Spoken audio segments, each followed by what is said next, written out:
Parce que en fait, je souhaiterais donner la parole à Monsieur Gaël Chénard. Je sais, est-ce qu'il est là, Gaël Chénard? Oui. Excusez-nous, on a pris du retard, on a été coincés. Je ne sais Pas pas de si vous avez souci. pris un peu les textes, les, J'ai euh, pu écouter, pas de souci à défaut de voir, ce qui me permettra de réagir lors de ma proposition de présentation.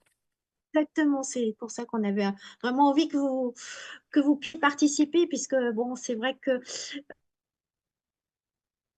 Julien, euh, et donc, Alors, c'est pour ça que c'était important que vous puissiez expliquer votre, bah, voilà, votre démarche. Et je vous remercie d'avoir accepté notre invitation. Je vous laisse la parole. alors, je vais prendre la main pour diffuser un petit PowerPoint, si je le peux. Il faudra juste me confirmer, pardon, que vous le voyez bien. Voici. Alors, Oui, on voit que oui, je vais vous c'est bon. le diffuser. Voilà. Alors, comme vous l'avez très justement dit, effectivement, nous venons précisément de commettre crime majeur, de changer nos maliens dans la Creuse. Et en fait, c'est tout. Vous allez voir pourquoi. Et ça se fait petit à petit. Mais cette présentation permet de vous expliquer pourquoi et de corriger certaines choses que j'ai entendues dans la vidéo d'avant, qui sont dans lesquelles je peux me retrouver pour une grande partie. Mais certaines informations sont incomplètes, voire fausses, en fait, du point de vue technique. Et je vous prie de croire que, à ma connaissance, aucun archiviste ne se lève le matin en se disant chic, chic, chic, aujourd'hui, je vais changer mes mots pour embêter mes utilisateurs. Au contraire, effectivement, on essaye de faire en sorte qu'il soit le plus pérenne possible. Et vous allez voir qu'en fait, c'est techniquement impossible, en partie pour les raisons qui ont été exposées avant. Alors, juste pour vous donner quand même quelques mots d'explication, situation initiale des archives de la Creuse, mais qui est celle d'énormément de services d'archives, en fait, hein, qui soient municipaux ou mentaux, c'est que nous avons un ensemble d'archives physiques conservées, et lorsque nous voulons les mettre en valeur, et notamment à travers des campagnes de numérisation, on finit peu ou prou à un moment par se retrouver dans la situation où nous avons des inventaires papier qui sont en salle de lecture, habituels, classiques, que vous connaissez tous. Nous avons des inventaires que nous avons rédigés, informatisés dans un système d'information archivistique. Et nous avons des bases de données que nous avons créées il y a un certain nombre d'années pour permettre ces liens vers les images. In fine, on se retrouve avec un seul objet, le document archivistique lui-même, trois supports de communication qui sont maintenus et mis à jour de trois manières différentes. Puisqu'effectivement, il n'y a, je veux dire, aucun dialogue automatique entre la forme papier de l'inventaire, son traitement informatique et la vôtre. Eh bien, il faut la faire à trois endroits différents, systématiquement. Et comme vous pouvez vous en douter, eh bien, nous n'y arrivons pas. C'est-à-dire que aussi systématique que soit un archiviste, il y a toujours un moment, une des trois versions, eh bien, ne sera pas mise à jour. Et le fait est qu'avec le temps, vous allez avoir un écart de plus en plus grand entre chacune des versions, à tel point que vous ne saurez plus quelle information a été corrigée et sur quel support et à quel endroit elle n'est plus fiable. Donc on a un vrai problème de cohérence qui a été vraiment créé par l'émergence des sites Internet et des bases de données donnant accès à des images en ligne, qui aujourd'hui finit par poser d'énormes problèmes parce que ça nous demande énormément de travail et en plus le résultat n'est pas fiable. C'est la situation que nous avions dans la Creuse, mais encore une fois, nous ne sommes pas du tout un cas isolé. Et donc nous avions besoin de régler cette situation.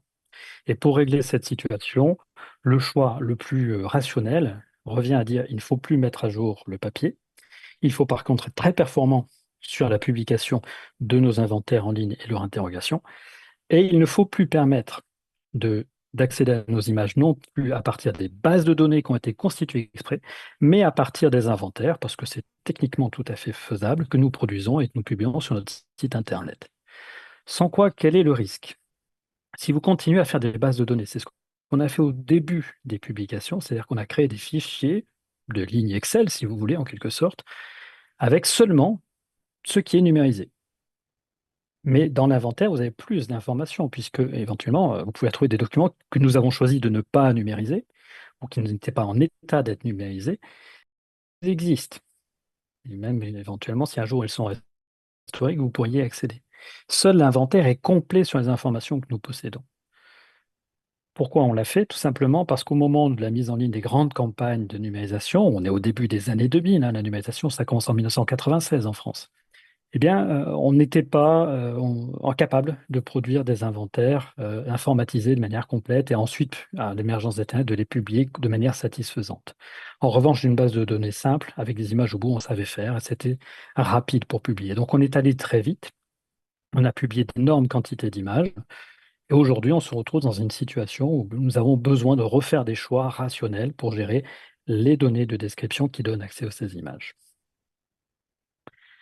Et puis, nous avons fait des choix techniques qui se sont avérés délicats, ou sur le long moyen terme en tout cas, qui nous ont posé problème. Nous avons fait l'erreur, qui est l'erreur que j'ai entendue dans la vidéo juste avant, de croire que les liens ARK, c'était un problème technique. Qu'un lien pérenne, il y avait une solution technique. Un lien pérenne, réellement pérenne, c'est l'alliance de solutions techniques et de règles de gestion très concrètes et très matérielles. La technique à elle seule n'est jamais, jamais pérenne. Prenons la question des redirections. Lorsque vous changez le nom Internet, les liens pérennes sont faits pour que vous puissiez changer de nom de site sans que ces liens tombent. Si vous transformez archive.creuse.fr en archive-département23.creuse.fr, peu importe ce que vous ferez, normalement, vous pouvez faire une redirection qui est transparente pour l'utilisateur. Ça a été cité dans la vidéo. C'est vrai. Mais cette redirection, vous la payez. Et c'est d'ailleurs le prestataire privé qui la paye. C'est la collectivité. Et le jour où elle estime qu'elle n'a plus besoin de payer cette redirection, qui coûte malgré tout de l'argent, et nous sommes en période de plus en plus de disette budgétaire, eh bien, elle le laisse tomber. Donc, fin du lien pérenne initial. Voilà. C'est ni plus ni moins ça, le problème. Parmi les choix mal maîtrisés au départ, parce qu'on n'en voyait pas les implications à long terme, il y a le choix créer des liens ARC, et ça c'est vrai, qui ne sont pas des liens comme ça absolus, ce sont des liens qui sont calculés. C'est un algorithme, que ce soit les deux sociétés qui ont été citées, ou même certains de leurs concurrents. Le lien n'est pas attribué par une base de données, il est calculé à partir d'invariants, c'est-à-dire de données qui ne sont pas censées changer dans le temps. On fait jouer un algorithme. Cet invariant, la plupart du temps pour les images, c'est le nom de fichier. Et quand je dis le nom de fichier, c'est le nom du fichier image et l'ensemble du chemin serveur qui permet d'y accéder. Seule garantie qu'il puisse être unique, qu'il n'y ait pas deux fois le même nom de fichier. Or, si vous changez le moindre lettre de ce chemin-là, vu que le lien est calculé chaque fois que vous déposez une image, eh bien le lien RK change, puisque l'application du logarithme, de l'algorithme, ne donne pas la même solution. Autrement dit, nos prestataires ont créé des liens pérennes qui sont recalculés régulièrement et qui donc peuvent, si vous changez l'invariant de base qui sert au calcul, eh bien, changer et donc ne plus être pérenne. C'est toujours vrai. Donc il n'y a pas de base de données qui dit tel lien absolu sera toujours lié à telle image. Ça n'existe pas. Nous générons le lien arc à partir du nom de l'image. Autre souci, a été pointé dans la vidéo, le lien a été généré à l'image et non au lot. Le problème, c'est que si vous générez le nom ARK à l'image, contrairement à ce qui a été dit dans la vidéo, quel que soit le prestataire, si vous insérez une image pour corriger, vous insérez une image entre la 53 et la 54, vous changez le nom de l'image, vous changez l'invariant, et tous les liens RK à partir de la 54 et suivante changent. Autrement dit, et ça c'est peu importe la solution, que ce soit un lien RK complet à l'image ou un lien RK au lot d'image avec un numéro d'image de position au sein du lot, ça ne change rien. Dans tous les cas, le lien saute. Et donc sur le site de la Creuse, par exemple, nous sommes avec un prestataire où nous avons un lien RK à l'image sans numéro de position au sein d'un lot. Bah, si on insère une image, qu'on fait une correction, tous les liens RK postérieurs à cette correction sautent, sont désormais faux. Ils pointent vers une autre image que celle d'origine. Ils vont continuer à fonctionner, mais ce ne sera plus l'image que vous aviez ciblée au départ. Enfin, parmi les problèmes que nous avions, côté Creuse, c'est que nous avions un plan de nommage de nos fichiers qui était complètement hétérogène. Au sein d'un même lot d'images, d'un même ensemble de codes que nous avions numérisés, les noms des fichiers n'étaient pas formés de la même manière. Or, comme je viens de vous l'expliquer, le nom du fichier étant l'invariant que nous utilisons pour créer la RK, le fait que ce soit hétérogène finit par poser problème parce que nous n'arrivons pas à avoir une gestion correcte de l'ensemble des images, ce qui veut dire qu'on était même incapable de vous dire aujourd'hui quels sont, de manière certaine, tous les articles, toutes les codes que nous avons numérisés ou pas. On parle là, pour la Creuse, qui est un petit département, de 4,3 millions d'images. 4,3 millions d'images qui ne suivent pas les mêmes règles de nommage, très rapidement, ça finit par poser d'énormes problèmes de gestion. La masse fait que on n'avait plus trop le choix. Donc, conséquemment, à ces choix que nous avons faits il y a des années, en fait, pour lesquels nous ne voyions pas au départ la conséquence, eh bien aujourd'hui, on se retrouve dans une situation où pour pouvoir continuer à gérer un stock qui augmente considérablement, on va être obligé d'apporter des correctifs qui, mécaniquement, en fonction de ce que je vous expliquais avant, modifient nos permis. On se retrouve dans cette situation un peu piégé à la fois par la technique et par nous-mêmes, c'est-à-dire à la fois par des considérations très pratiques, matérielles, informatiques, et des problèmes de gestion. Est-ce que le plan dommage, nous sommes seuls responsables, par exemple? Donc, on a été obligé d'envisager un vaste plan de renommage qui est fait. On a renommé 4,3 millions d'images pour qu'elles soient toutes sur un plan, on va dire, stable dans le temps. Et on a fait le choix de réunir petit à petit les sources de description, c'est-à-dire se débarrasser de cette base de données pour s'appuyer sur nos inventaires. Et là aussi, mécaniquement, l'implication et le fait que ça va casser les liens ARK que nous avions posés au départ. J'espère que vous m'entendez toujours bien, parce que parfois j'ai quelques sautes On a une coupure de... là. Bon, le- Il y a eu une oui, petite il appuie coupure. sur Ouais. oui, bon, Je m'excuse, la Creuse n'est pas je réputée pense pour que la ça qualité peut. de son réseau. Alors, comme je le disais, Oui, la pérennité ne peut reposer que sur l'alliance de solutions techniques qui ont été bien dimensionnées, bien choisies, et des pratiques de gestion qui vont favoriser la pérennité en évitant de changer les invariants.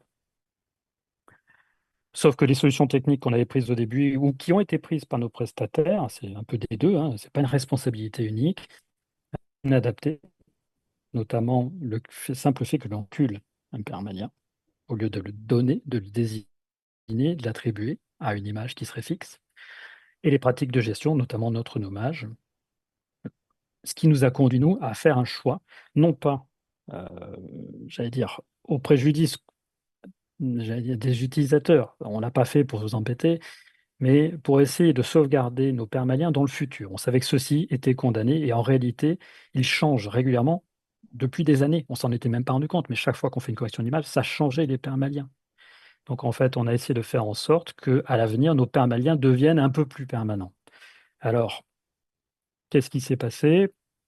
On a engagé tous les travaux dont je vous parlais, notamment le renommage, la transformation de l'accès de nos images d'une base de données en allant vers nos inventaires pour être sûr que l'information que nous donnons est toujours juste, en tout cas aussi juste que nous pouvons la délivrer, et garder les plans d'images qui vont être un peu plus pérennes dans le temps. Mais il est complètement illusoire de croire que ce lien sera pérenne 20 ans, 30 ans, 50 ans.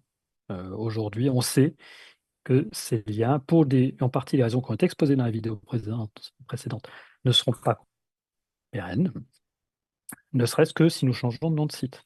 Il a été proposé que des noms de sites des archives départementales soient unifiés.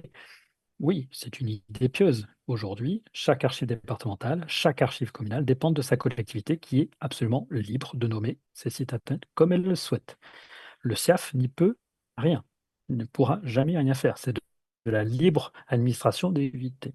Ce simple fait, le fait qu'on puisse changer de nom et ne pas avoir de redirection qui, elle, serait pérenne, condamne à terme la pérennité de ces liens. D'une certaine manière, nous avions le choix difficile de dire, écoutez, on reste dans cette illusion de vous faire croire que nos liens sont pérennes, et puis on change tout en espérant que vous vous rendiez compte de rien, ou on communique sur ce fait-là, on dit, écoutez, on va changer pour essayer de faire en sorte que ça dure plus longtemps. Et il nous a semblé qu'il valait mieux la transparence et annoncer que ces liens n'étaient pas pérennes et qu'ils n'allaient pas le rester, plutôt que de continuer à vous faire croire à des chimères. Il me semble que le service public a pour obligation d'être honnête avec ses utilisateurs, y compris lorsque c'est à leurs dépens, plutôt que d'essayer de leur faire croire qu'on est parfait et que nous n'avons d'abord aucun tort et que ce serait une mauvaise manipulation de leur fait. De facto, où en sommes-nous? Eh bien, nous avons organisé un abandon progressif des bases de données distinctes et à chaque fois, nous communiquons dessus de manière à ce que les gens en amont puissent récupérer les images à défaut de récupérer les liens que nous savons condamnés.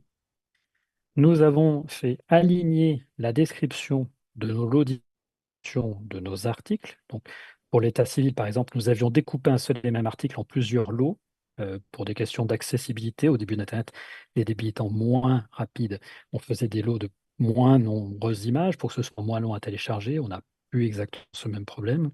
Donc, on regroupe des lots d'images, mais on crée des signets qui vous permettent de naviguer au sein d'un lot d'archives parce qu'effectivement, les 500 images, vous n'avez pas envie de les faire circuler toutes sur votre lecteur. Donc les signets permettent de vous positionner sur la page. Au passage, les annotations et les signets ne sont pas liés à un permalien. Donc même chez le permalien SOT, ces annotations ne sont pas perdues, contrairement à ce qui a été dit dans la vidéo. Enfin, nous avons rationalisé notre plan de nommage de manière à pouvoir continuer, nous, la gestion de nos images, en ajouter de manière simple à continuer les corrections.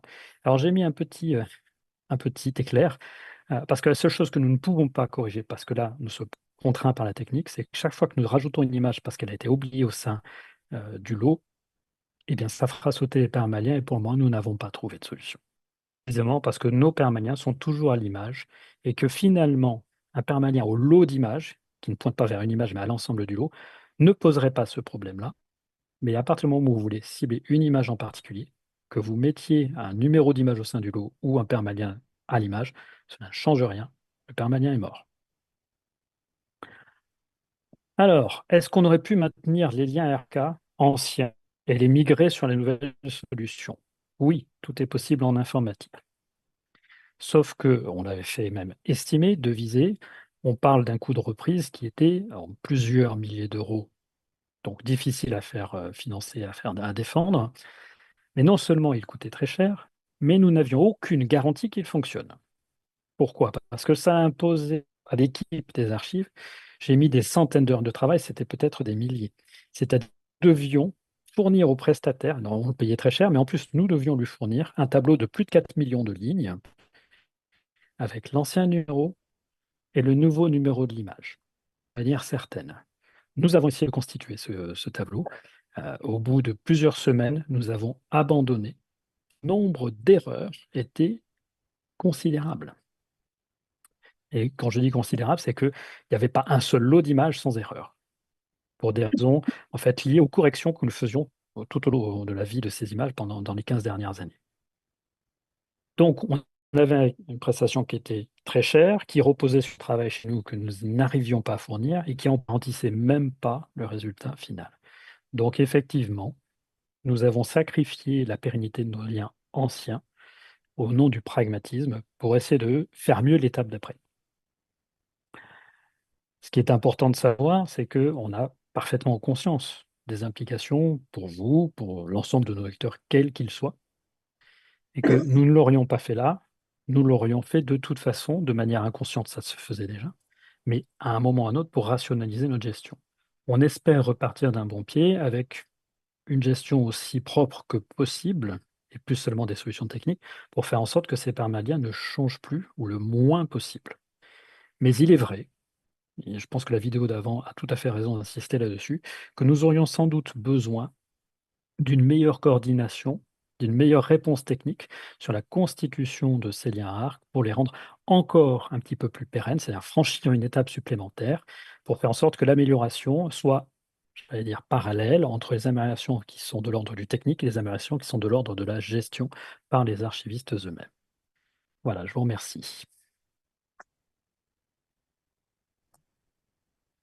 Alors, je vais être obligé, Madame Gauthier, de vous demander de traduire les questions parce que je n'entends pas la salle, s'il y en a, bien sûr. Oui. À moins que... Est-ce que Pierre Leclerc va intervenir en réponse? Enfin, non, non. Pierre Leclerc a... vous précise que c'est très clair. Très bien. Merci. Merci. Bogos, quand je t'ai vu tout à l'heure, tu avais posé des questions. Est-ce que tu veux en parler comme on te voit, euh, tu es un privilégié. Oui, Est-ce que bonjour. Merci pour cet exposé et particulièrement aussi à Monsieur Chenard qui a été très clair sur les difficultés. C'est très transparent, merci, c'est assez rare. Euh, Moi, j'ai quand même, j'ai cru entendre là-dedans. Au passage, je suis informaticien de métier. Là. J'ai cru, mais je connais pas le système des permaliens pour être très clair. Voilà. Pour autant, j'ai cru entendre qu'effectivement, il y avait une difficulté dans la normalisation, entre autres, et pas que ça, hein, ça serait trop simple, sur le nom des centres d'archives, l'archive 83 ou archive du Var, etc. Enfin, il y a entre autres ce genre de problème. Euh, alors du coup, ma question elle peut paraître bien naïve, mais comment faire à l'échelle de l'Union européenne, je vais le dire différemment, dans des empires, même s'ils ont d'autres côtés négatifs, comment font nos voisins, les Américains, qui ont, voilà, comment faire, est-ce que les permaliens, c'est un problème franco-français, il n'y a qu'en France où on ne sait pas le faire, ou dans le monde entier, c'est pareil? Non, alors, je vais répondre, il y a deux questions différentes en fait. Sur le nommage des institutions elles-mêmes, c'est pas un problème du tout, hein, qu'elle s'appelle FRA 083 ou chez départemental.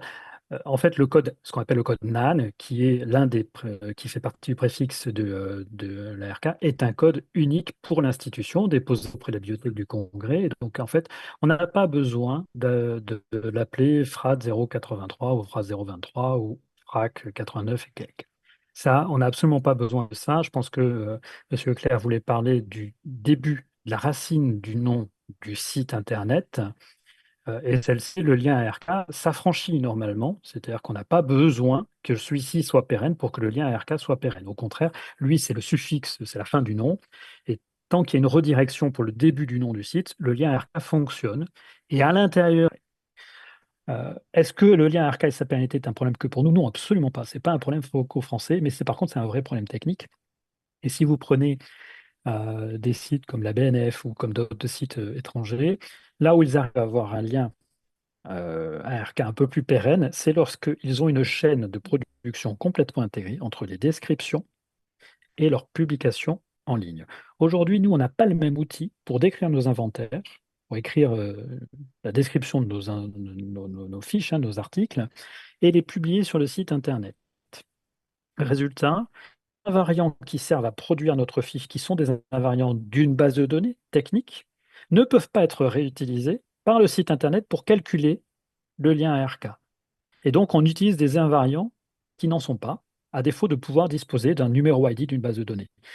Si vous prenez la BNF, eh bien, ils produisent leur numéro ID dans la base de production des descriptions et le réutilisent sur le site Internet. Voilà. Donc, il va faire ça et a créé une chaîne complète, on va dire, de la production de la description jusqu'à sa publication. Le lien ARK est déjà beaucoup plus pérenne. Il n'est pas recalculé. Il n'est calculé qu'une fois au moment de sa production de la description et non pas de sa publication. Et est-ce que ça serait une solution, puisque vous évoquez cette piste-là, est-ce que c'est une solution qui marcherait bien en France si on rationalise donc l'outil de production de bout en bout, voilà. Alors, ça peut. Et est-ce que ça serait possible aussi au niveau européen? Alors, vous voulez dire que j'insiste au niveau européen, mais comme là, on est dans un dans une discussion internationale, voilà la Confédération internationale de généalogie héraldique. Donc, du coup, comment faire à l'échelle européenne, s'il y a une solution à l'échelle nationale, même, enfin, vous voyez ce que je veux dire? Vous n'avez pas besoin d'une Pour- solution à l'échelle européenne, vous avez besoin d'une solution à l'échelle de vos prestataires.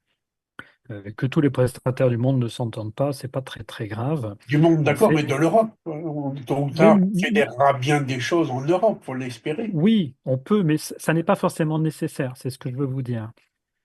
Ce qui est important, c'est que vous ayez une suite alphanumérique qui ne change jamais pour décrire le même objet. Voilà, quoi qu'il arrive. Or, on peut actuellement s'entendre en Europe. Mais aujourd'hui, le vrai problème, c'est que cette suite, elle est généralement générée par votre produit, notre système d'information archivistique ou votre site Internet. Et si vous changez de produit, ben, le prestataire suivant a une autre manière de le générer.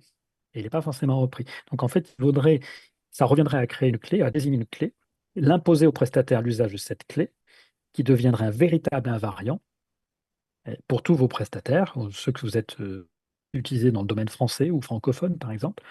Et dans ce cas-là, vous n'avez pas besoin de vous entendre avec les Belges, parce que vous n'allez pas forcément prendre un logiciel belge, par exemple. Et si vous êtes susceptible de le prendre, ben oui, il faut s'entendre. Mais le vrai problème, c'est faire en sorte que tous vos prestataires utilisent une même manière de former les clés, et que donc elles sont transposables d'un logiciel à l'autre. Et c'est la même logique que ce qu'a exposé M. Leclerc pour la manière de former les liens RK, qui effectivement aujourd'hui me permet une certaine souplesse qui fait que chaque prestataire a une norme RK, une application qui lui est propre. Et effectivement, ça, c'est contraire, complet à l'esprit de la pérennité même. Ma métaphore est, d'abord, je vous remercie de ces explications. Ma métaphore est peut-être mal choisie, mais les plaques minéralogiques des voitures, Oui, par exemple. bah, chaque pays a la sienne. Là, on peut remettre ça à l'échelle de la France, hein, peu importe, mais chaque pays a la sienne.